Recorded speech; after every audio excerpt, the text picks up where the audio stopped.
Bismillahirrahmanirrahim. Assalamualaikum warahmatullahi wabarakatuh. Perkenalkan, nama saya Abdul Fikri Ginting dengan NIM 0104202038, jurusan Manajemen Dakwah B, semester 5, mata kuliah Hadis Tematik Manajemen Dakwah. Baik, di sini saya akan menjelaskan tentang hadis etika silaturahmi, hadis etika bertetangga, hadis etika berpolitik, hadis etika menerima tamu, hadis larangan korupsi, kolusi, dan nepotisme, dan terakhir yaitu hadis tentang etika berdagang. Baiklah, yang pertama yaitu hadis tentang etika berbisnis. Bismillahirrahmanirrahim. Yuktabu indallahi siddiqon wa innal kadhiba yahdi ilal fujuri wa innal fujura yahdi ilan nar wa innar rajula yakdzibu hatta yuktabu indallahi kadzaban, muttafaqun alaih.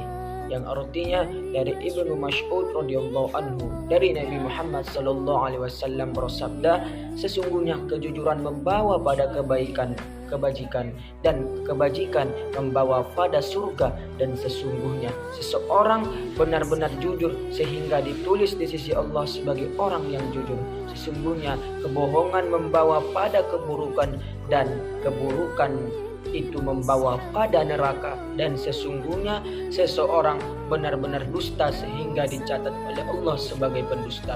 Riwayat Bukhari Muslim. Hadis tersebut menjelaskan bahwasanya betapa pentingnya kejujuran, karena kejujuran membawa kepada kebajikan. Orang yang selalu berbuat jujur niscaya hidupnya selalu diliputi dengan sikap dan perilaku baik, karena ia tidak menipu dirinya atau orang lain. Kehidupannya selalu lurus, tidak berbuat hal-hal negatif sehingga ia menjadi orang yang soleh. Karena itu orang yang jujur pada akhirnya akan masuk surga. Orang yang senantiasa jujur dalam kehidupan kesehariannya akan ditetapkan oleh Allah sebagai orang yang jujur. Demikian pula sebaliknya, kebohongan membawa pada keburukan. Selanjutnya yang kedua yaitu hadis tentang bertetangga. Bismillahirrahmanirrahim. In ahsantum ahsantum li anfusikum wa in asa'tum falaha. Fa idza jaa wa'dul akhirati liyasu'u wujuhakum wa liyadkhulul masjida kama dakhaluhu awwala marratin wa liyutabbaru ma 'alau tatsbira. Mana artinya, jika kamu berbuat baik berarti kamu berbuat baik untuk dirimu sendiri, dan jika kamu berbuat jahat maka kerugian kejahatan itu untuk dirimu sendiri. Apabila datang saat hukuman atau kejahatan yang kedua, kami bangkitkan musuhmu untuk menyuramkan wajahmu, lalu mereka masuk ke dalam masjid atau Masjidil Aqsa. Hadis tersebut menjelaskan bahwasanya Rasulullah Shallallahu Alaihi Wasallam pernah menyampaikan kepada para sahabatnya tentang mereka yang bangkrut dan palit di akhirat adalah tetangga yang jahat dengan tetangganya dan yang memutuskan tali persaudaraan. Maka dari itu yang perlu jadi bahan perhatian, yakni jangan mengambil hak tetangga, jangan mengganggu tetangga, saling tolong memberikan bantuan jika tetangga butuh utang, dan membantu menjaga rumahnya ketika tetangga pergi. Selanjutnya yang ketiga yaitu etika berpolitik. Bismillahirrahmanirrahim. Kam min amali yatasawwaru bi surati a'malid dunya wa yasiru bi hisnin niyyah min a'malil akhirah. Kam min amali yatasawwaru bi surati a'malil akhirah thumma yasiru min a'malid dunya bi su'in niyyah. Yang artinya banyak amal perbuatan yang tergolong amal keduniaan, tapi karena didasari niat baik maka ia tergolong amal akhirat. Banyak amal perbuatan yang tergolong amal akhirat, tapi ia tergolong amal dunia karena didasari nilai buruk. Dari hadis tersebut menjelaskan bahwasanya setiap perbuatan mesti didasarkan pada niat baik agar mendapat hasil yang baik pula, termasuk kaitannya dengan politik Islam. Mengatur beberapa etika umum dalam berpolitik. Pertama, nilai dasar merujuk pada Al-Quran dan As-Sunnah. Nilai dasar kehidupan politik memuat 8 poin utama, yaitu keadilan al-adalah, persaudaraan al-ukhwah, persamaan al-musawah, musyawarah asyura, pluralitas at-ta'udiyah, perdamaian asil, pertanggungjawaban al-mas'uliyah dan otokritik an-naqazzati.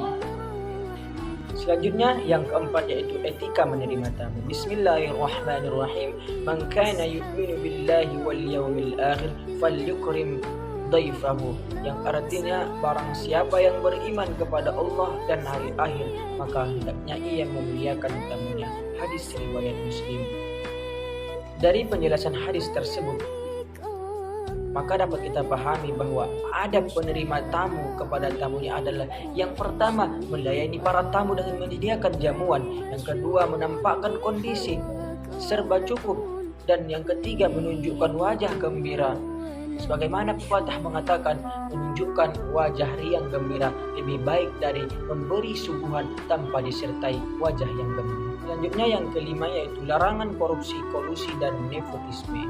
Haddatsana Ishaq bin Isa haddatsana Ismail bin Ayyash Yahya bin Sa'id an Urwah bin Zubair an Abi Hamid Sadi'i anna Rasulullah sallallahu alaihi wasallam qala hadayal ummali ulul, yang artinya telah menceritakan kepada kami Ishaq bin Isa, yang menceritakan kepada kami Ismail bin Ayyash dari Yahya bin Sa'id dari Urwah bin Az-Zubair dari Abu Humaid As-Sa'di bahwasanya Rasulullah sallallahu alaihi wasallam bersabda, hadiah bagi para kuli adalah ulul, hasil ghanimah yang diambil secara sembunyi-sembunyi sebelum pembagiannya. Di hadis tersebut dapat kita pahami bahwa korupsi, kolusi, dan nepotisme dapat menjatuhkan sebuah rejim dan bahkan mengusahakan suatu bangsa, sebab korupsi merupakan suatu penyelewengan untuk kepentingan pribadi, sedangkan kolusi merupakan suatu persekongkolan rahasia untuk maksud dan tujuan yang tidak terpuji, dan nepotisme merupakan suatu kecenderungan untuk mengutamakan sanak saudara sendiri dalam suatu jabatan di lingkungan pemerintahan. Korupsi, kolusi, dan nepotisme yang dipahami dari segi agama Islam jelas menunjukkan bahwa hal tersebut merupakan suatu pelanggaran hukum dalam arti merugikan orang lain, melanggar hak asasi manusia. Penyebab terjadinya hal tersebut disebabkan rapuhnya kualitas moral. Selanjutnya, hadis yang keenam yaitu etika dalam berdagang. Al-bayya'ana bil khiyam ma lam yatafarraqa fa in sadaqal bayya'ani wa bayyana burika lahuma fi bay'ihima wa in katama wa kadaba fa asa ay yarbaha wa yamhaqa baraka bay'ihima. Mana artinya penjual dan pembeli mempunyai hak untuk menentukan pilihan selama belum saling berpisah, maka jika keduanya berlaku jujur dan menjelaskan yang sebenarnya, maka diberkati transaksi mereka. Namun jika keduanya saling menyembunyikan kebenaran dan berdusta, mungkin keduanya mendapatkan keuntungan. Baiklah, hadis tersebut menjelaskan bahwasanya jujur dalam melakukan perdagangan, dalam transaksi jual beli, pedagang dan pembeli harus saling jujur, artinya tidak berbohong, tidak menipu, tidak mengada-ngada fakta, tidak berkhianat, serta tidak pernah ingkar janji dan lain sebagainya. Baik, mungkin demikian yang dapat saya sampaikan. Mudah-mudahan bermanfaat bagi kita semua, khususnya bagi diri saya sendiri. Wallahu muwafiq ila aqwamit thoriq. Wassalamualaikum warahmatullahi wabarakatuh.